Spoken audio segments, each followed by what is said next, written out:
Bienvenue à cette leçon sur l'IA pour le dépistage des complications du diabète. Dans la prise en charge du diabète, l'IA ne se limite plus à la prédiction de la glycémie ou au chatbot. L'une des utilisations de l'IA les plus pertinentes sur le plan clinique consiste à nous aider à détecter plus tôt les complications, surtout quand la maladie est encore silencieuse. Dans cette courte leçon, nous utiliserons des visuels simples pour comprendre où l'IA fonctionne déjà aujourd'hui, où elle émerge et pourquoi cela compte dans la pratique quotidienne du diabète. Commençons par la carte. Si vous regardez l'écran, vous pouvez considérer chaque icône comme un domaine de complication. L'œil est l'endroit où l'IA est déjà la plus établie. Le rein, le nerf, le pied et le cœur sont les prochaines frontières. Cette distinction est importante. Certains outils d'IA sont déjà utilisables dans les soins courants. D'autres sont prometteurs, mais nécessitent encore davantage de validation et d'intégration dans le flux de travail. La question donc n'est pas de savoir si l'IA sera utilisée pour le dépistage des complications. La vraie question, c'est de savoir dans quel milieu elle est mature et dans lequel elle est encore en train de passer de la recherche à la pratique. La rétine est la porte d'entrée du dépistage par IA dans le diabète. C'est là que les données probantes sont les plus solides. Une caméra du fond d'œil prend une image de la rétine. L'image est analysée par un algorithme. Le résultat est simple et cliniquement utile. Pas de rétinopathie nécessitant une orientation. Rétinopathie nécessitant une orientation ou image non interprétable.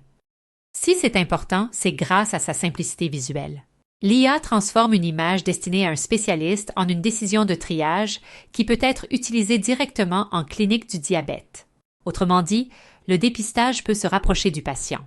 Plutôt que de ne compter que sur une orientation en ophtalmologie, on peut amener le dépistage là où le patient reçoit déjà ses soins pour le diabète. Et une fois que vous comprenez ce modèle, vous comprenez l'avenir plus large de l'IA en matière de complications. Image en entrée, risque en sortie, agir plus tôt. Développons maintenant cette idée. Cette diapositive présente un concept clé. Une photo de l'œil peut nous en dire plus que la seule rétinopathie. C'est l'idée de l'oculomique, l'œil comme fenêtre sur les maladies systémiques. Les chercheurs étudient si les images de la rétine peuvent aussi contenir des signaux de maladies rénales, de maladies cardiovasculaires et d'un risque vasculaire plus global. Ainsi, la même image que nous utilisons aujourd'hui pour dépister la rétinopathie diabétique pourrait, demain, nous aider à identifier les patients présentant un risque rénal ou cardiovasculaire plus élevé. C'est une idée très puissante pour la diabétologie, car cela signifie qu'un seul examen non invasif pourrait fournir plusieurs niveaux d'information. Passons à la néphropathie. Actuellement, le dépistage de la maladie rénale diabétique repose encore sur les bases, l'albumine urinaire et la fonction rénale. Et ces tests restent essentiels. Mais l'IA pourrait ajouter une nouvelle couche proactive. Certains modèles utilisent des images rétiniennes, d'autres s'appuient sur les données des dossiers médicaux électroniques et sur les tendances des résultats de laboratoire afin d'estimer le risque de maladie rénale plus tôt ou avec plus de précision. Ainsi, au lieu d'attendre que les lésions rénales deviennent clairement mesurables, l'IA peut nous aider à repérer plus tôt qui évolue dans la mauvaise direction.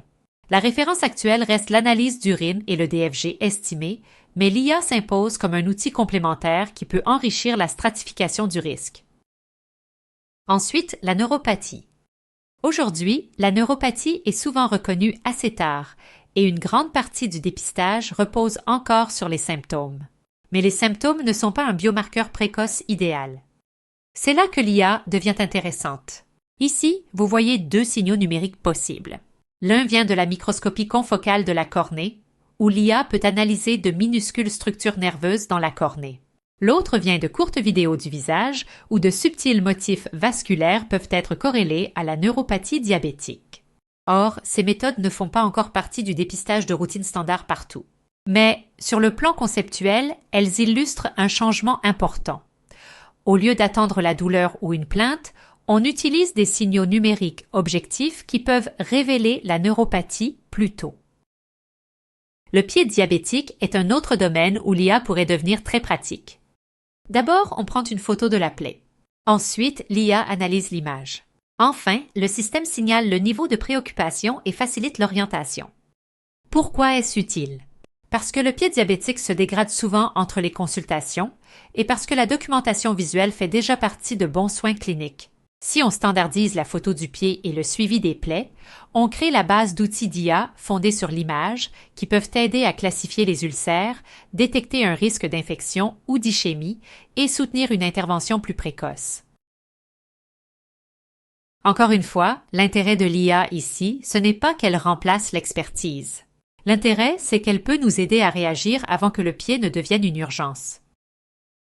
Pour de nombreux diabétologues, il pourrait s'agir de l'application future la plus importante, l'insuffisance cardiaque.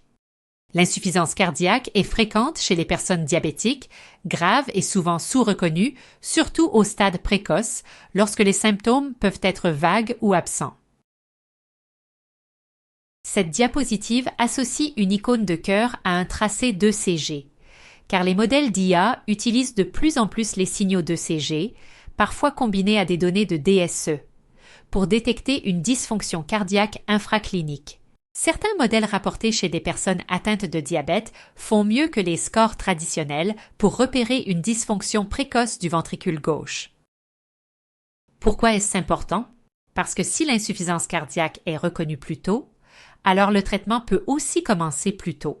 Et cela peut vouloir dire moins de décompensation urgente, moins d'hospitalisation et de meilleurs résultats. Donc, si vous vous demandez où l'IA pourrait apporter le plus grand gain à l'avenir, au-delà de la rétinopathie, l'insuffisance cardiaque est une candidate très sérieuse. L'IA pourrait aussi devenir pertinente pour une détection plus précoce de la cardiopathie ischémique, ce qui est très important en cas de diabète, car la maladie coronarienne reste souvent silencieuse jusqu'à un stade avancé. Au-delà des modèles d'ECG et de DME, l'IA est de plus en plus utilisée en TDM cardiaque pour automatiser le score calcique coronaire, caractériser les plaques et améliorer la stratification du risque, même sur des TDM thoraciques de routine, sans injection de produits de contraste et non synchronisés à l'ECG, initialement réalisés pour d'autres indications. C'est particulièrement intéressant chez les personnes atteintes de diabète, où la charge en calcium coronaire affine fortement le risque cardiovasculaire et peut aider à identifier les patients qui ont besoin d'une prévention plus intensive ou d'une imagerie cardiaque complémentaire. Revenons maintenant à la pratique. Cette diapo est une feuille de route pour les cliniciens. À utiliser dès maintenant, une IA autonome pour le dépistage de la rétinopathie. À surveiller de près, l'IA rétinienne pour le risque rénal et cardiovasculaire. Préparez les données. Assurez-vous que les ECG, les images de plaie et les données structurées sur les complications sont bien stockées et accessibles. Restez réaliste. La plupart des outils actuels aident au jugement clinique. Ils ne le remplacent pas. L'équilibre est important. Nous ne devrions ni rejeter l'IA parce qu'elle n'est pas parfaite, ni la présenter comme de la magie. La vraie opportunité consiste à associer une bonne prise en charge clinique à une meilleure détection numérique. Alors terminons sur une dernière idée. L'avenir du dépistage des complications du diabète va probablement devenir plus précoce, plus visuel et davantage axé sur les données. Le dépistage de la rétinopathie montre que c'est déjà possible. La prochaine étape consiste à appliquer la même logique aux reins, aux nerfs, aux pieds et au cœur. Si l'IA nous aide à détecter les complications avant que les symptômes ne nous obligent à réagir, alors le dépistage devient plus qu'un diagnostic.